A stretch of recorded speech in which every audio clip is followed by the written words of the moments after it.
Welcome, Taurus, to your July 2016 reading with me, Ellie Brown. Thank you so much for subscribing, sharing, liking, and helping me get to 10,000 subscribers. I am so honoured by your presence. So for your July video this month, we have Rosetta, which is reminding you to have naivety, spontaneity, and innocence in your day-to-day basis. Also to share that compassion. Children have this childlike view of the world where everything excites them.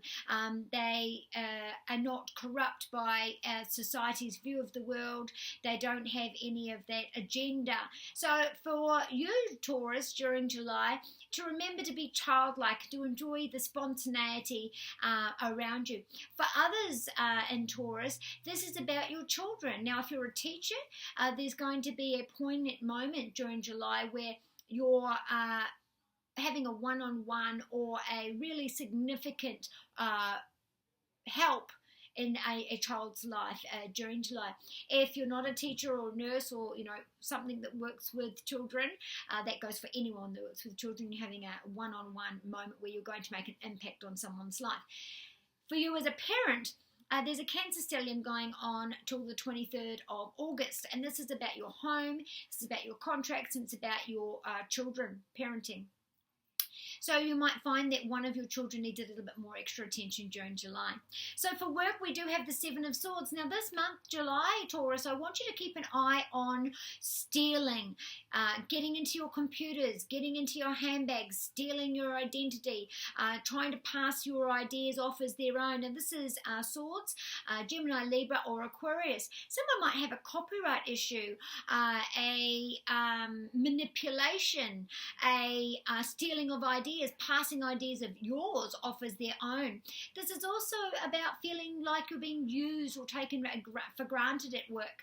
For some time during July, you might be feeling like you're not getting the respect that you deserve. You're putting in an awful lot of extra effort. You're going above and beyond, and you just don't feel like you're getting that appreciation.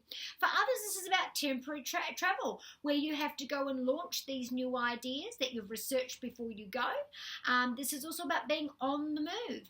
Being on the move and striking while the iron's hot, they say. Strike while the tempo's up. So this idea that you've got that you're running with is really good, and you'll find that doors are opening and you'll be running from place to place to place with this idea and showing people the fine print. Lastly, I want to make sure that there's nobody, because this is a 7 card, so this is an enemy or a friend in your network at work. Now, either way, this will work in your favour, because this is long term. So an enemy who tries to pass an idea off, this is your idea, and this is them trying to pass it off as, you might be working as a group, and they're trying to take all the credit for the work, or, try and underhand or undermine you at work. Now, if it's an enemy, it'll actually benefit you and work in your favour. And if it's a friend, it will still benefit you and work in your favour. At home, we have the World card. So there's a bit of a gamble this month. Luck turning up. You might find that you win a raffle, win a trip, win a car, win something. Also, this is about completion. So for some of you, your house is completed, the build is completed, the process is completed. If you're refinancing, getting a loan, buying a home, selling a home, you'll find that all of that comes to completion. You'll also find that things around the home are resolving this month, that luck turns into favour. Now, we do have Jupiter and his children and in-laws all lining up during July. Again, it is a Cancer stellium, so you'll find that home affairs will be up on the table, but you'll find that you will have relief and you will resolve the home issues, and there is definitely got luck around that. In your health, we do have the 7. The 7 is about your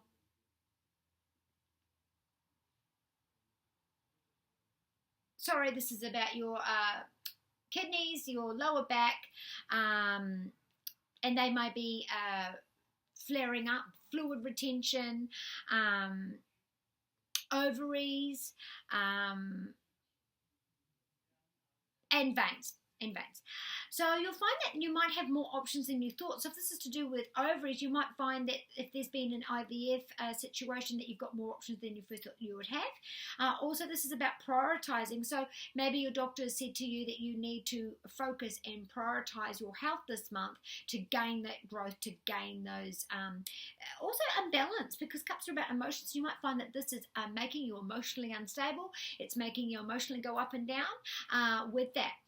With our love, we have the Two of Cups. So this is an emotional month where you'll be finding that you're on the same page, and this could be with a fire sign. Aries, Sagittarius or Leo, and there's a commitment made. So if you're single, you'll meet someone who has got a lot of potential to be a soulmate. For those of you that are newly dating, you'll take things up another level, and those of you that are already in a couple, you might be getting engaged, you might be moving in together, you might be getting married, you might be having children together, but there's something cementing your relationship. You've got that support for one another, and it's intertwined with your family values, your emotional, your spiritual, and your love self. So I hope you've enjoyed that reading, and I shall see you next month.